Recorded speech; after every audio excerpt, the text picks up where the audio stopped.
He died doing what he loved, screaming at his son while a crab pot crushed his spine. Welcome to Deadliest Catch, the only TV show where the protagonists die of natural causes in unnatural ways. A place where trauma is content, and every episode feels like OSHA's worst PowerPoint presentation. Back in 2005, this wasn't just a show. It was grit, diesel, and grief packaged into one-hour cable TV bangers. It had weather that could kill you, crab pots that could crush you, and captains who probably shouldn't be trusted with knives, let alone a vessel. And viewers, we ate it up. 3 million people a week tuned in to watch Sig Hansen smoke through a blizzard, or Captain Phil Harris cough up a lung while bonding with his kids. It was raw, it was real, and it was weirdly moving. The stakes felt biblical. Men versus nature, fathers versus sons, and viewers versus the overwhelming realization that we'd somehow become emotionally invested in seafood logistics. But fast forward to now, and Deadliest Catch has gone from Emmy-winning cultural touchstone to a melancholy montage of washed-up captains, corporate drama, and court appearances. So how did one of TV's most authentic reality shows become reality TV at its most fake? Before it became a Greek tragedy, Deadliest Catch started with a simple idea. What if the perfect storm had more yelling and fewer scripts? King Crab 2014. Looking for, brother. The year was 2005. Reality TV was still pretending it wasn't staged. Discovery Channel, desperate to prove it could still educate people and make them cry, launched a new series documenting crab fishermen braving the Bering Sea. The premise? This job might kill you. Watch it anyway. And it worked. Audiences were instantly hooked, not just because of the danger, but because it felt like actual reality. These weren't aspiring influencers doing yoga in Bali. These were guys named Sig and Phil, who looked like they drank motor oil for breakfast and went to therapy via fistfight. The setting? Dutch Harbor, Alaska, a place so cold and remote, it makes Fargo look like Miami Vice. Crews filmed in hurricane-force winds, freezing temperatures, and near-zero visibility, capturing what felt like a documentary, until someone got hit in the face with a crab pot and we all realized, oh right, this is television now. The early seasons were a masterclass in accidental brilliance. The cinematography was stunning. The stakes were real, the blood wasn't fake, and the characters, they didn't need writers. Captain Phil Harris smoked like he was on fire. The Hillstrand brothers ran their boat like a pirate ship, and Sig Hansen was the human embodiment of a nicotine patch that yells back. By season 3, Deadliest Catch was pulling 3 million viewers per episode, with over 49 million unique viewers that year alone.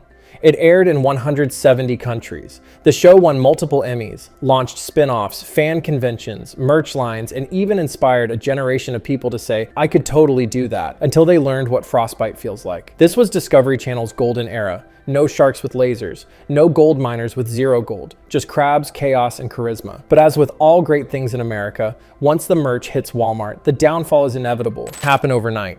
And it's like a blast from the past, you know?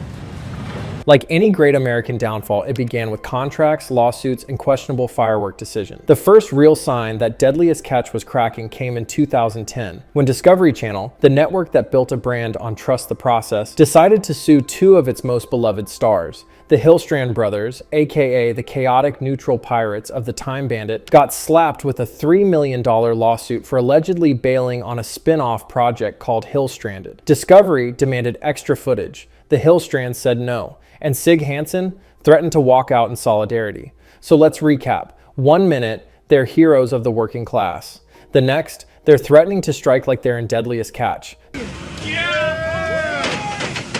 Feeling better now. The labor union edition. It was resolved quietly, of course. Everyone kissed and made up, but the damage was done. The show's dirty laundry, contracts, lawsuits, egos, had officially hit the fan.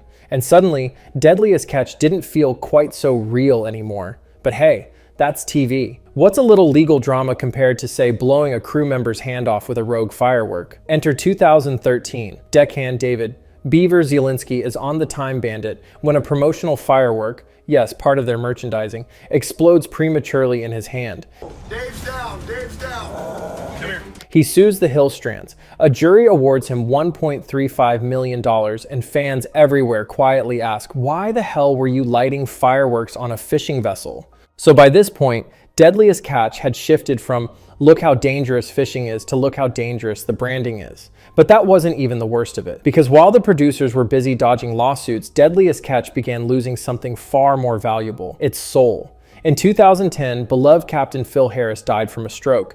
His farewell episode reached 8.5 million viewers, the show's all-time high.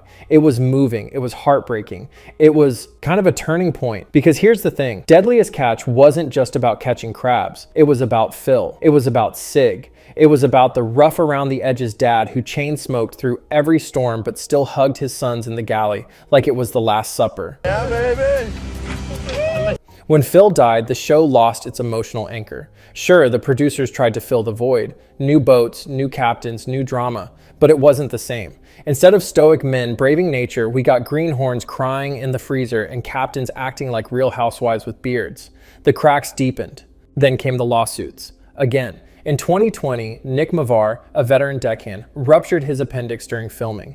Delayed treatment, COVID protocols, cancer diagnosis. Lawsuits flew like crab pots in a storm. He sued the boat owners. They sued the production company. Everyone sued the medic. We should find something.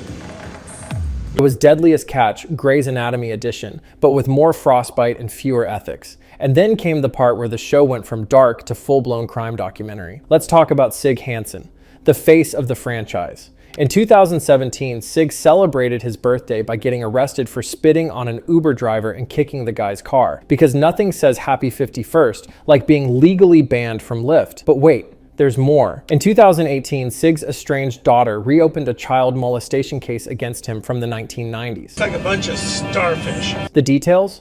Horrific. The lawsuit? Civil, but still allowed to proceed. The court eventually dismissed it for statute of limitations, but the damage was already done. And if that wasn't enough reputational rot, enter Edgar Hansen, Sig's brother and longtime deck boss. That same year, Edgar pleaded guilty to sexually assaulting a 16-year-old girl. He got a slap on the wrist, suspended sentence, therapy, no jail time, and vanished from the show without a word. On the water, don't turn your back. Let's be clear. These aren't cancellation controversies. This isn't someone tweeted a bad take in 2009. This is felony level, do not pass go behavior. And Discovery just quietly removed them from the screen and hoped no one noticed. And then came Josh Harris. Josh, son of Phil, the one everyone rooted for after his dad passed, the redemption arc. I told Josh, he does not have a job on our boat after this year. The underdog. Except in 2022, things took a turn. Online communities uncovered old legal records involving Josh when he was a teenager. Records tied to a serious case with deeply disturbing implications, the kind you can't come back from. The fallout? Immediate. Discovery cut ties overnight and erased him from the franchise faster than you could say no comment. The internet erupted. Fans were stunned. The Deadliest Catch subreddit turned from a fishing forum into a true crime archive. Suddenly, it wasn't just a TV show anymore. It was a case file playing in syndication. And while all this was happening, the show itself started drifting into fiction. Gone were the raw, unfiltered shots of real danger at sea. In came manufactured cliffhangers, We're out of here, okay? recycled confrontations, and greenhorns so over-rehearsed you'd think they were auditioning for scripted drama. Crew members began whispering about staged scenes, arguments reshot, fights stretched across 3 episodes, near disasters edited like movie trailers. It stopped being a documentary and started cosplaying as one. And yes, the losses kept coming. Justin Tennyson, Nick McGlashan, Malin Reyes, Blake Painter, all gone. Many far too young, some to addiction, others to sudden medical tragedy. Each one a real person, reduced to a 2-minute tribute and a somber social post. Blake Painter was more tragic than you might have guessed. So to recap, lawsuits? Check. Explosions? Check. Legal troubles? Oh, absolutely. Tragedies? Sadly, yes. Scripted drama? Without a doubt. Actual fishing? Rarely. And still, the show kept going, season after season, like a ghost ship drifting straight into yet another controversy. Because Deadliest Catch didn't just jump the shark, it jumped the shark, got dragged into court by the shark, and then tried to sell merchandise featuring the shark. There was a time when Deadliest Catch felt like a near religious experience. Hello, Portside. Now it feels like that one uncle who still tells the same story at every Christmas dinner, except now he's doing it on TikTok with a ring light and sponsored by Columbia Outerwear. Let's be honest, the show is just Economy.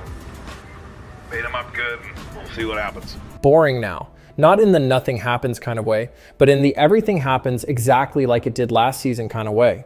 The drama is predictable. The stakes are fake. The tension, artificially flavored. Every episode plays out like a deja vu fever dream. A boat sputters and groans, a rookie breaks down in tears, Sig erupts like a volcano, and someone inevitably has a near-death moment. And yet, against all odds, everyone somehow lives to do it all over again the next week. It's not gritty anymore. It's glossy. It's overproduced. You can practically hear the producer whispering off camera, "Can we get another shot of you being disappointed in the rookie?" But like with more fatherly angst. And the new captains, half of them feel like they were recruited from a reality TV casting agency called Discount Sig. They're not bad. They're just formulaic. Everyone's either gruff but lovable or tough but tragic. Bring him back after what happened. It's like character creation in a fishing RPG. Worse, Deadliest Catch now competes with the internet, and the internet is ruthless. A rogue wave video on YouTube gets more views than an entire season. TikTok's hashtag #GreenhornFails trend has better pacing. Reddit threads about the show's declining authenticity are more engaging than the episodes themselves. Even the fan base knows it. A 2022 Reddit post titled, "I miss the old Deadliest Catch" reads like a support group for viewers grieving the death of narrative tension. One user wrote, "It's all drama now. Same beats, no soul." Another simply commented, "It's Discovery Channel's version of The Walking Dead. Still technically alive, but should have ended 5 seasons ago." And let's not forget the forced spin-offs.